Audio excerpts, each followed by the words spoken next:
Irma, as I mentioned, has changed a lot of things. And one of the things that's changed is my budget. As you know, the budget 2017 has been approved by Parliament. It went through the entire process.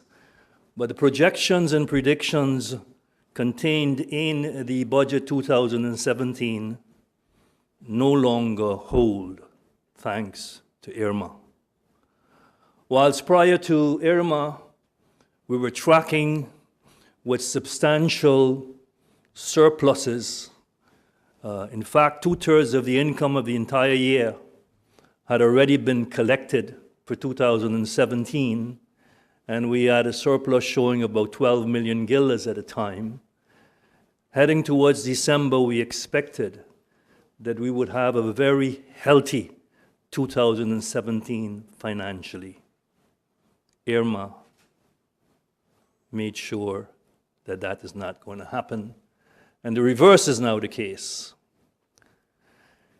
The income projected between September and December has been reduced drastically because we no longer have the income or no basis to predict that the income we had projected will be there any longer. In fact, it's substantially reduced. Not only that, expenses, other than the expenses we had projected for September to December 2017, have increased substantially. In fact, when you do the tally, we will have approximately a deficit for 2017 of around 128 million guilders.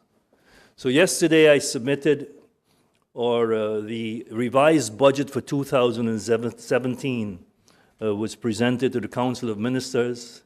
It's now being discussed, and I expect to receive approval for that budget shortly.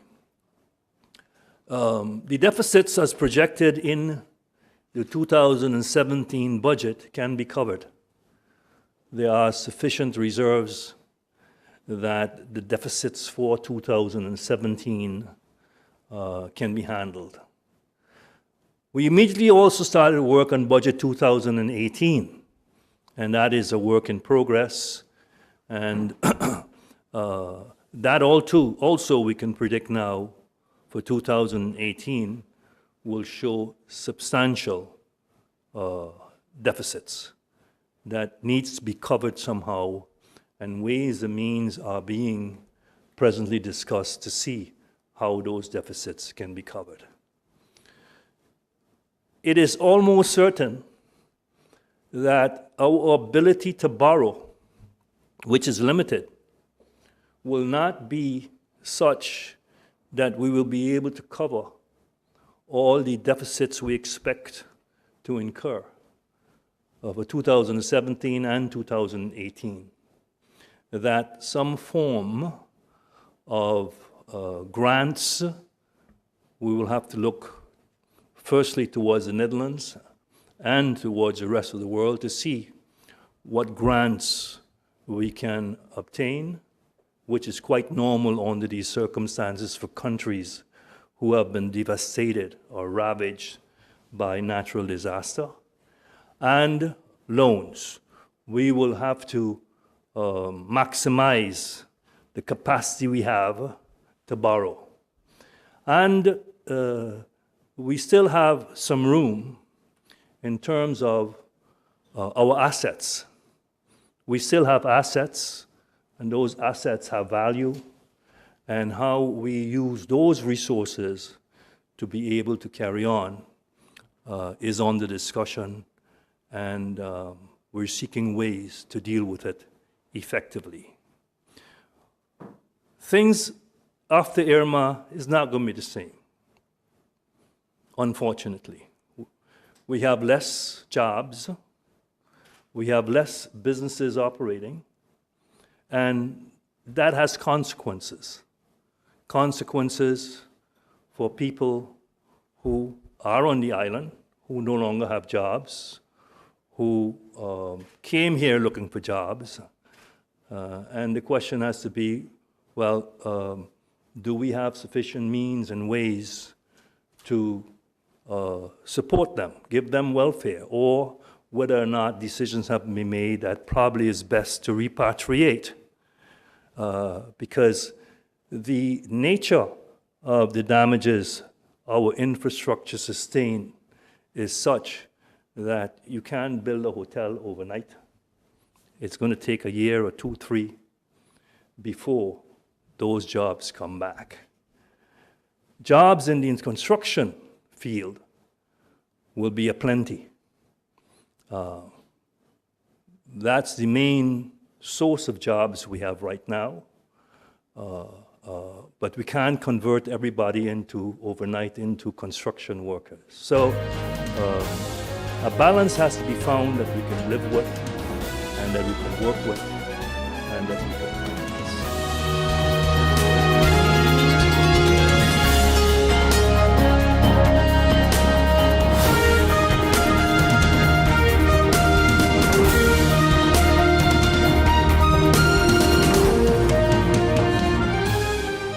Hey guys, did you know that now with Telcel, if you accumulate $25 or more within 1 calendar month, you get 15 more? 15 more? Yes, 15 more. However you want. So I can top up $3 now, $10 next week, and so on until I reach or pass $25? That's right. Get 15 more. Wow! I feel like a 15 again. Yeah. Right. Accumulate $25 or more within 1 calendar month and get 15 more. Telcel, when you want more. GEBE has been faithfully serving the communities of St. Martin, powering your home and our economy. Come rain or shine, our qualified team of professionals are working hard 24 hours a day to provide you and your family with safe, reliable electricity and water. We use the latest technologies and test our products daily to maintain the highest international standards. Our friendly staff is always there to assist you, whether in person, over the phone, or online. We are committed to constantly improving our products and services, making them more efficient, effective, and environmentally friendly to serve you better today and our next generation of clients tomorrow. GEBE, powering a brighter future. Our friend Megawati is here with tips to save you energy. 1. Turn your airco temperature up. 2. Use a ceiling fan instead. 3. Buy energy-saving products. Save some green with NVGEBE.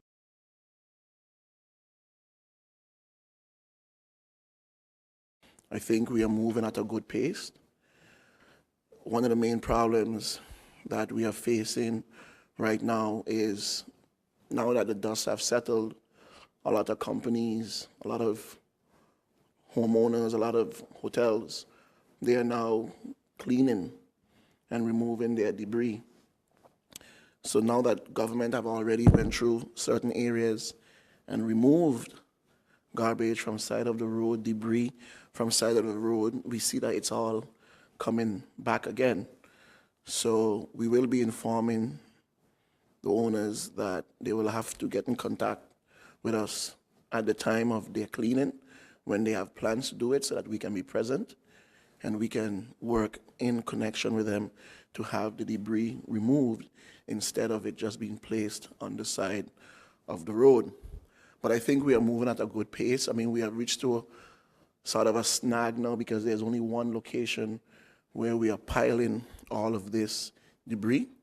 We have a crusher working 24 hours. We have a barge that will be coming in to remove almost 100,000 tons of the material, aluminum and zinc. So like I said, yes, I would want to put more pressure on the individuals, but I think we are moving at a pace that I can live with. Like again, I said there's room for improvement, but again, we can live with the pace. I want to thank the organization that made it possible that we receive the equipment from the Netherlands, the trucks, the backhoes, the excavator, the water trucks. Thank God, because that is exactly what was needed, and they came in just in time, and they are doing a good job at that back and forth. I know many of you all have seen them moving back and forth, the white trucks, and they have been working round the clock also. So like I said earlier, again, I'm pleased. I can live with what is happening. I would like it to be done a little bit more faster, but I can understand the situation as it is right now. We have received a lot of calls, many calls concerning why is a O or a circle on my home, or why is a B on my home? What does it mean? And I know we put out a press release. It has also been in the newspaper, in the Herald also, but just again to inform people. Most of it is done, especially with the O, when you see, which means that the house is uninhabited, it's unlivable because of the severe damage of the property. So it's a concern of the Ministry of Rummy that more harm will come to individuals and residents if you live or stay in such a structure. So eventually it means that such a structure will have to be demolished or come down. And if you have a B, it means that severe structural damage has happened because of the hurricane to that apartment, to that home, to that property. However, with discussions and contractors and things can be built back on the property. So it's not to say that that one will have to be demolished, but it means that you may have to reinforce the rebars. It means you may have to change the rafters. It means you may have to add on to the columns, but the structure can be saved. So that's the meaning of the O and the B. But like I said, it has been in the newspaper. We did bring it out, but we still receive a lot of calls concerning what does it mean. And also, I believe on the minds of everyone, and I can tell you that I've also been on the minds of the Council of Ministers. And with that itself, I told them soon everyone would know what is being done. But it's not that it have been a secret or no information wasn't forthcoming. And I'm talking about the project that many people passed and probably saw an excavator purged on top of the hill. Let me try to get a correct name because the Minister of Education and Culture said it's time we start calling things by the proper name. So I think it's Colby and not KB, but it's the Bells property, and you can start calling it from now Bells Lookout Point. And that is where all the whole controversy, if I should use that word for lack of a better word, what we are talking about. It's a project that have been initiated way before Hurricane Irma, months before Hurricane Irma. It's in collaboration with the Bells family. I had a very long and interesting conversation convincing them as to why something should be done in that area. And I mentioned to the Council of Ministers that I remember Flag Day came and left St. Martin, and not one flag did we see up anywhere, or anyone knew at that time that Flag Day came and went. And I also made mention that I remember when I was a member of Parliament and I would travel to certain countries, and if it's one distinct image, symbol, you would always see when you travel to those countries is their huge, colossal, monstrous national flag of that country. And in my mind, it stuck out as something that sort of gave one that sense of pride, sense of nationalism, that listen, this is what we are all about. And I don't want to get into the details of what the cost of it was and what this was. But what I can tell you, and I know my PR is sitting there and she told me not to say it, and because she told me not to say it, I won't say it. But again, it is far midgets than what was made mention in the newspaper. Nothing to that at all. I can tell you we have salvaged the poles from the airport, which was donated. The concrete was donated. The steel work was donated. The excavating work was donated. And more as we go along, Many other individuals and companies are coming on board because they want to be part of it. I had UTS call me yesterday and ask, can we be the #1 carrier in terms of the Wi-Fi in that area? Can we attach an antenna? Can we do this? So, those sort of things is what is happening with that project that is going on up on the hill. There are 3 components of it that is integral. We have 2 thus far, and there's 1 on the side of the family that we are waiting on that should be here on Friday. And I think by then, everyone would get a full scope of what this project is all about. However, I want to mention this, that when I received a call from Alita, and she wanted more information about what is happening, I told her, if you call me, which was 2 Fridays ago, because we knew that the flags were coming in at that time. I said, you call me on Friday, you will get the full exclusive and the story on my side of what all is happening. And we did not receive that call. And in our excitement of going to see these huge flags, we missed that communication in terms of me calling her, or, from her side calling me. So it was never a matter of it being a secret or secrecy. It was just a matter of having a commitment with the family, and they didn't want to bring out certain information at the time. And now, out of the 3 integral components, 2 are here, 1 should be here on Friday, and then everyone would eventually know what is happening. It's private property, and like I said, I had a very interesting conversation convincing the family, and then they all came on board because they felt themselves that it is something that the country needs right now. And then again, I always have to ask myself, when is a good time? I mean, do you need a specific time to hoist a flag in your country? Why should that be an issue that, not this time, and this ain't the right time, and that ain't the right? There's never no right time but the time, which is always now or any time, because it's your country. And that is what you stand for. I mean, if it's within me, right, it would be huge and all over. It's a larger project than just what it is. It's one that's supposed to be coming at Fort Amsterdam. It's one that's supposed to be coming at Captain Hodge Pier. It's one that should be coming at in the Great Salt Pond. So it's not just one isolated incident. So when there's individuals that puts out a story to mislead and destabilize, I would go as far as to say, the government there is, because that's the ultimate goal. It is to really throw a monkey wrench in all that is going on, to make things look horrible, to make things look bad. But I can tell you one thing. Me, Christopher Emmanuel, I'm not going to throw not one of these ministers under the bus, especially the Prime Minister. And if it's in my power, he needs probably 6 months vacation for what he's doing and what he's going through. Yes, probably we didn't communicate faster. But what media did we have after post-Hurricane Edmund? What telephones were there? What newspapers was out? There was nothing. Everyone was busy moving back and forth, trying to get things organized. But I'll tell you one thing.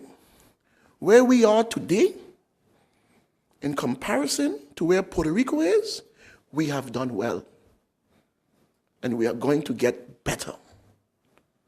We have done well, and we are going to get better.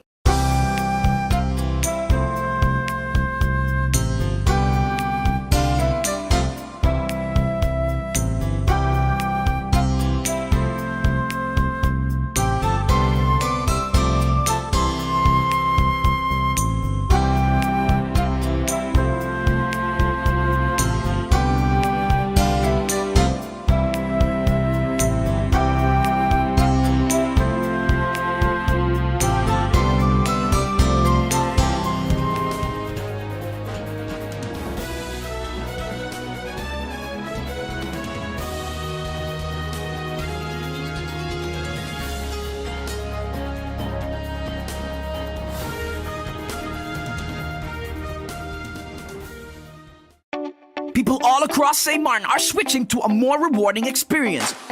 the WIB MasterCard Fun Miles credit card, better known as My Card. Earn 1 Fun Mile for every $2 spent, even abroad and online. This will quickly get you a ton of Fun Miles to redeem for travel, shopping, food, fuel, and much more. But there's more to My Card. Worldwide acceptance, an EMV chip for extra security, and 250 free Fun Miles with first use. Switch to My Card today at WIB. Fun miles, from within your reach. Hey guys, did you know that now with Telcel, if you accumulate $25 or more within 1 calendar month, you get 15 more? 15 more? Yes, 15 more. However you want. So I can top up $3 now, $10 next week, and so on until I reach or pass $25? That's right. Get 15 more. Wow! I feel like a 15 again. Yeah. Right. Accumulate $25 or more within 1 calendar month and get 15 more. Telcel, when you want more. It's been said that behind every door, possibility awaits.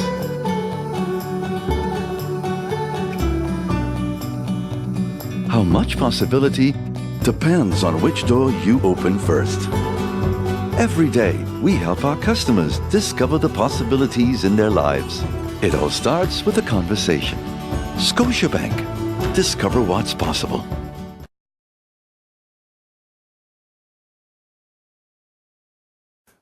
The personal toll that the Category 5 plus hurricane has taken, and I call it Cat 3 looting, that the impact that it's had on the economy, on the island, but also the personal toll. You know, I see it every day. I see it as I walk around in the community. I see it as we work here within government.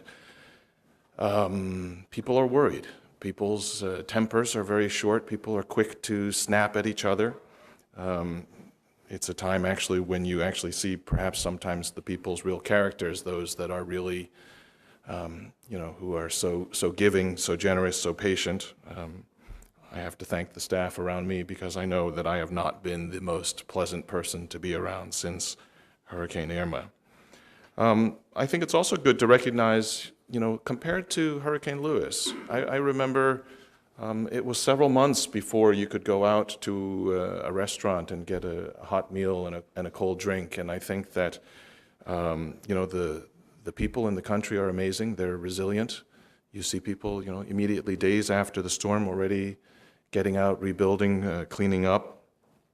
Clearly, the decisions that government have made in the past, the investments that have been made in terms of, in particular, putting our infrastructure underground, have paid off today. As Minister Avromi mentioned, I think it's also St. Thomas as well. You still see that, a lot of their electricity lines were above ground, and they're paying for that now. The time that it's going to take for them to restore electricity is going to be tremendous. I still have many friends in the hospitality business, and when I call to check and see how they're doing, their hotels are still operating based on backup generators, and in many senses of the word, I think St. Martin is recovering quickly. As a matter of fact, I think last night on Facebook, I saw a newspaper, I think it was a CNN article, a piece about how they were comparing some of the smaller islands, because so much attention's been put on Puerto Rico because, of course, we tend to get U.S.-centric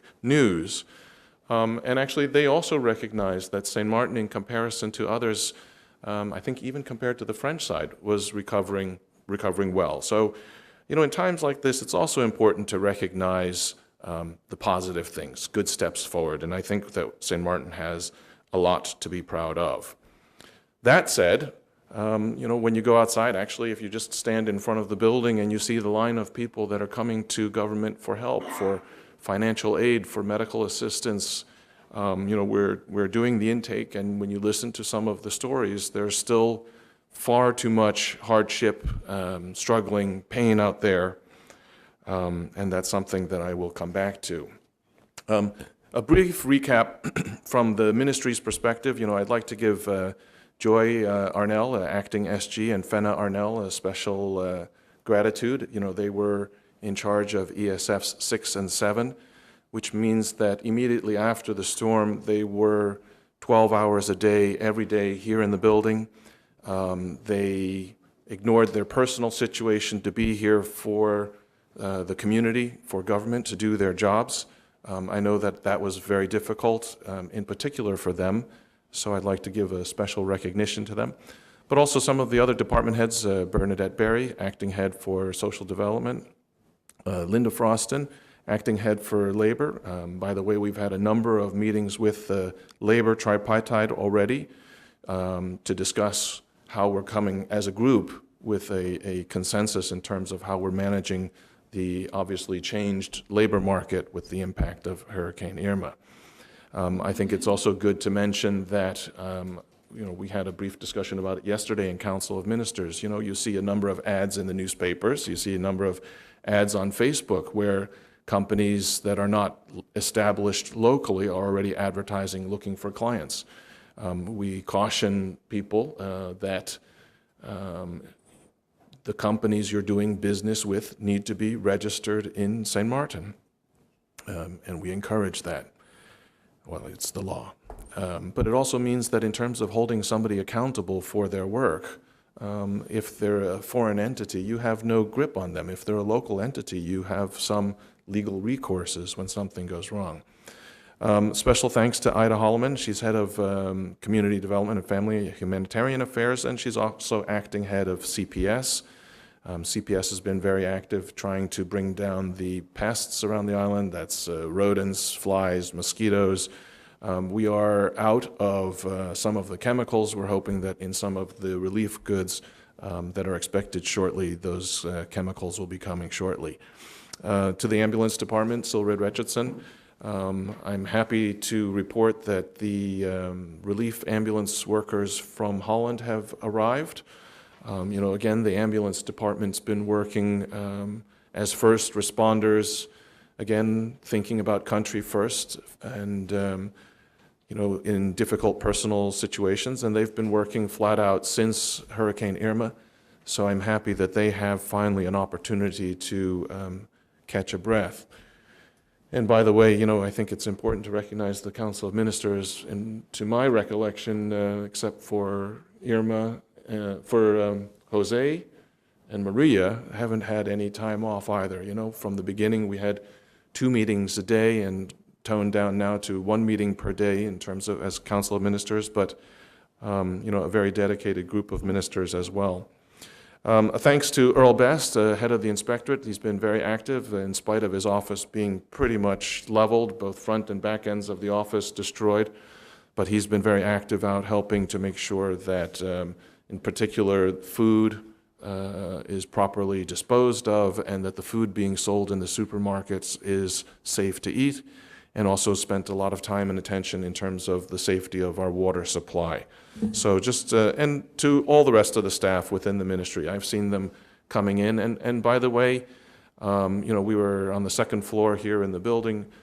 We had staff from other ministries as well show up and just say, look, I work for this ministry, but I'm here, where can I help? And so I think that the government has a lot to be proud of, a lot of civil servants that really came in, regardless of whatever their personal situations, and put country above self. So to all of them, a special thank you.